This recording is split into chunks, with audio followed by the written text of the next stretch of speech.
hai đói ban chia mà cha chi vật cam trời ca bằng răng sầm mặt phép bốc lật chiaประจำchỉ miệt sơ lục khử sâm lục khử chui chai mình lại nộp tiền bọt đi con lục khử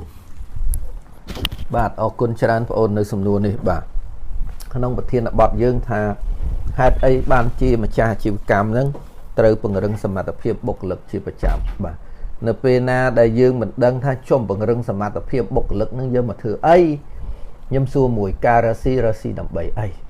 ការរស៊ីការធ្វើអាជីវកម្មគោលបំណងយើងដើម្បីប្រាក់ចំណេញកើនឡើងជាលំដាប់ពីមួយខែទៅមួយខែ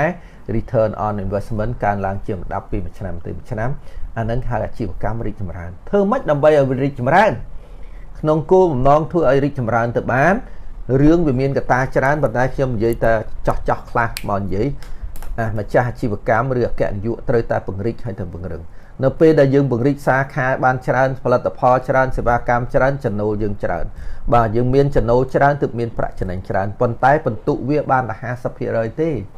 បានតែ 50% ទេប៉ុន្តែបើយើងមិនបានពង្រឹងសមត្ថភាពបុគ្គលិកខ្វះ50ទៀតអញ្ចឹង50បូក0ស្មើបានមិន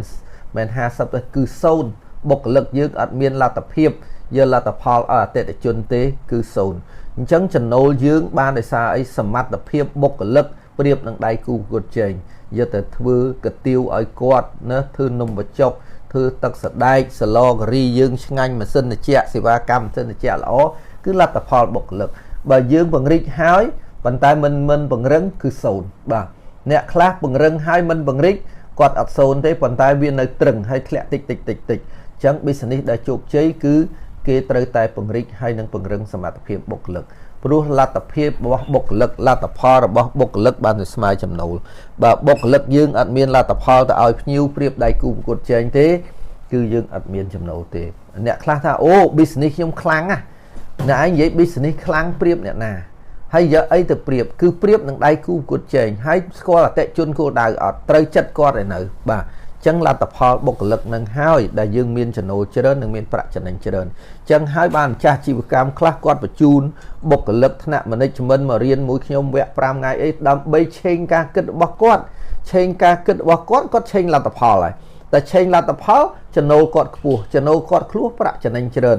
យើងនឹងអត់ហ៊ានត្រេនទេខ្លាចអស់លុយតាមពិតឲ្យលុយត្រេនបុគ្គលិកពេលអ្នកចេញណាយើងគាត់នឹងចេញជាបដោះអាសន្នហ្នឹងនៅពេលដែលបុគ្គលិកគាត់ធ្វើការបានល្អគាត់មានចំណូលច្រើននឹងភ្ញៀវឲ្យលុយមកផាត់ទាត់មកឲ្យថ្លៃគ្រូហ្នឹងវារួចបាត់ហើយយើងចំណេញខ្ពស់ជាងមុនទៅទៀតហេតុអីចុះបើយើងមិនត្រេនបុគ្គលិកធ្វើការអត់បានល្អតិចទៀតក្រុមហ៊ុនបិទទ្វារអានឹងឲ្យគេត្រូវការពង្រឹងសមត្ថភាពបុគ្គលិកជាប្រចាំតាំងពីថ្នាក់ management រហូតដល់បុគ្គលិកខាងក្រោមបើបុគ្គលិកខាងក្រោមយើងធ្វើនីតិវិធី5រឿងទី1ត្រូវមាន SOP គ្រប់ប៉ុស្តិ៍នីមួយៗទី2ត្រូវ train and coach គាត់ដើម្បីឲ្យគាត់នឹងចេញលទ្ធផលតែមួយអានឹងសម្រាប់បុគ្គលិកធម្មតាហើយនឹងដាក់ផែនការគាត់ធ្វើជាប្រចាំព្រឹកម្ដងងាយម្ដងតាមដានលទ្ធផលគាត់ហើយដោះស្រាយបញ្ហាឲ្យគាត់ទៅអញ្ចឹងបើបុគ្គលិកណាធ្វើគ្រប់នឹងលើសត្រូវតែមានរង្វាន់ជូនគាត់ធ្វើខ្វះផែនការរបស់យើងត្រូវតែដាក់ទណ្ឌកម្មគាត់បើរយៈពេល2អាទិត្យគាត់នៅតែមិនគ្រប់ហើយយើងដោះស្រាយបញ្ហាអស់យើងត្រូវទៅប្រជុំគាត់ចោលទៅបាទវាមិនខុសទេ10នាក់នឹងធ្វើល្អ9ប្រជុំ1ប៉ុន្តែបើយើងមិនបានអនុវត្តផែន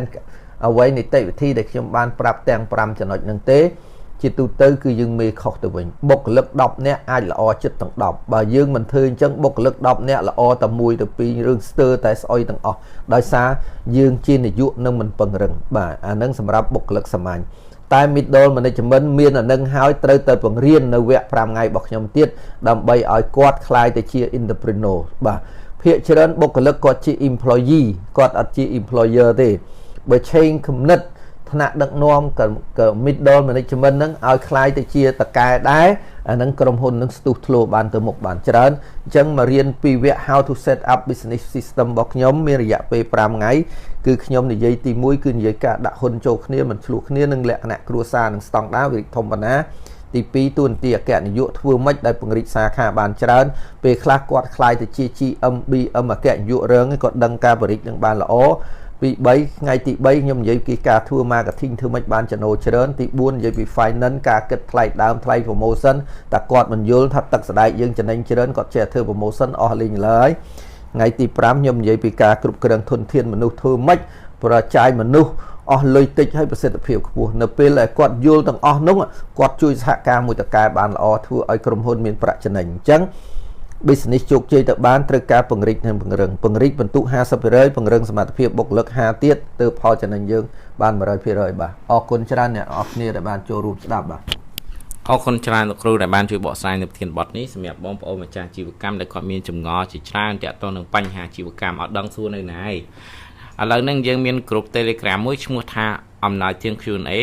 បងប្អូនអាចចូលក្នុងក្រុម Telegram ហ្នឹងដើម្បីមានឱកាសក្នុងការសួររាល់បញ្ហាអាជីវកម្មបងប្អូនទាំងអស់នៅក្នុងហ្នឹង link Telegram ខ្ញុំដាក់ជូននៅខាងលើបាទសូមអរគុណ បាទអរគុណច្រើនបងប្អូនបាទ